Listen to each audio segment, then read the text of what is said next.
میت کو غسل نہیں دینے دیا گیا، کہہ دے مودی پہ لعنت۔ سرگودا سے بھاگا ہوا قادیانی ساری دنیا کی زبانیں گونگو، دنیا کا چیمپئن کہنے والے ٹھیکیدار ایک غلام مصطفیٰ کے جنازے سے بھی ڈرتے ہیں۔ کیوں جی؟ ابھی دیکھا آپ نے گزشتہ رات سید علی گیلانی 92 سال کی عمر کا بابا فوت ہو گیا۔ 92 سال آزادی کی جد و جہد کی، انڈیا کی فوجوں سے لڑتا رہا، کئی سال اسے نظر بند رکھا گیا، جیلوں میں بھی گھر میں بھی مختلف اذیتیں دی گئیں، بہت ظلم اور تشدد کیا گیا۔ اس کا ایک ہی نعرہ تھا، ہم ہیں پاکستانی، پاکستان ہمارا ہے۔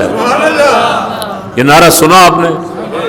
ٹی وی پہ روزانہ چل رہا خبروں میں، ہم ہیں پاکستانی، پاکستان ہمارا ہے۔ انڈیا میں رہتے ہوئے 9 لاکھ انڈیا کی فوج کشمیر میں لگی ہوئی ہے، کرفیو لگا ہوا ہے، جنازے نہیں پڑھنے دیتے، جنازوں سے بھی ڈرتے ہیں۔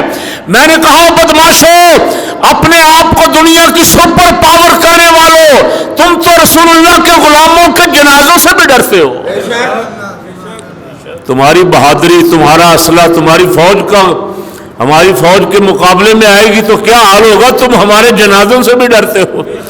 ایک 92 سال کے بابے کے جنازے سے پورا انڈیا خوفزدہ، جنازہ نہیں پڑھنے دیا گیا، میت کو غسل نہیں دینے دیا گیا۔ ایک دفعہ کہہ دیں مودی پہ لعنت، بے شمار، مودی پہ لعنت۔ یہ ٹھیکیدار ہیں انسانیت کے، ان کو انسانی حقوق کا فکر ہے جی، ان کو پاکستان میں انسانی حقوق کا فکر ہے۔ ایک یہاں سے سرگودا سے بھاگا ہوا قادیانی حرامی ابن حرامی اور ٹرمپ کو جا کے شکایت کر رہا تھا 2 سال پہلے، اس کے کان میں کہہ رہا تھا پاکستان میں انسانی حقوق کی بڑی خلاف ورزیاں ہو رہی، قادیانیوں کے ساتھ بڑا ظلم ہو رہا۔ یہ انسانی حقوق کے ٹھیکیدار ساری دنیا کی زبانیں گنگ ہو گئی، زبانیں بند ہیں، زبانیں نہیں کھل رہی۔ انڈیا کے خلاف ایک بیان بھی آپ نے کہیں سے نہیں سنا ہوگا۔ او ظالموں، جنازے کو غسل بھی نہیں دینے دیا، میت کا جنازہ بھی نہیں پڑھنے دیا۔ یہاں کوئی عیسائی مر جائے، ہم اسے اس کے مذہب کے مطابق آخری رسومات بھی ادا نہ کرنے دیں، میں نے کبھی ایسا نہیں سنا۔ پاکستان میں کبھی آپ نے سنا ہو ایسا؟ الزام ہمارے اوپر ہے کہ ہم انسانی حقوق کی خلاف ورزیاں کرتے، الزام ہمارے اوپر ہے، اور ساری دنیا کے چینل خبریں چلا رہے ہیں کہ سید علی گیلانی نے وصیت کی تھی مجھے شہداء کے قبرستان میں دفن کرنا۔ قبرستان اس کے گھر سے کچھ فاصلے پر تھا، مودی کو خطرہ تھا کہ اگر یہ جنازہ گھر سے قبرستان تک گیا تو پورا کشمیر باہر نکل آئے گا۔ کرفیو بھی لگایا، فوج بھی کھڑی کی، اور میت بھی زبردستی اٹھا کے لے گئے، اور شہیدوں کے قبرستان میں دفن کرنے کی بجائے کسی عام قبرستان میں جا کے مسلمانوں کو آخری رسومات بھی ادا نہیں کرنے دی گئیں۔ یہ انسانی حقوق کے ٹھیکیدار ہیں جی۔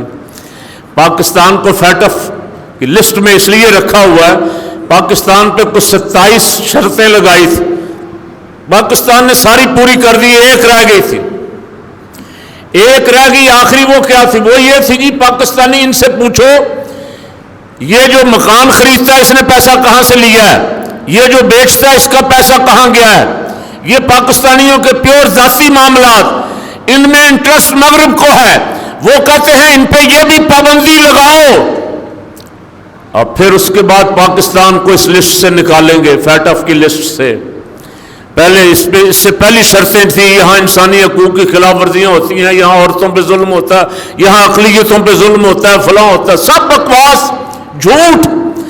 اب چاہیے تھا کہ مہذب دنیا سید علی گیلانی کی حمایت میں کھڑی ہو جاتی۔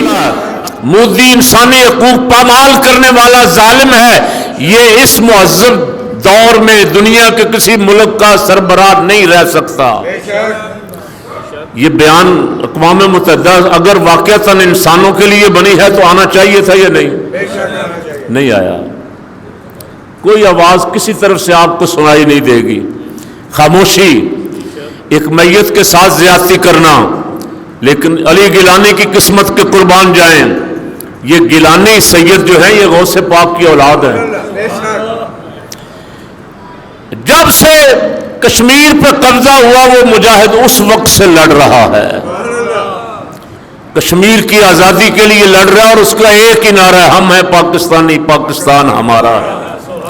انشاءاللہ میرے رب کو منظور ہوا تو ان شہیدوں کی قربانیوں سے ایک دن کشمیر پاکستان بن کے رہے گا۔ اونچی آواز سے کہیں، علی گیلانی کی روح خوش ہو جائے گی۔ اللہ اس مجاہد کی قبر پہ کروڑوں رحمتیں نازل فرمائے۔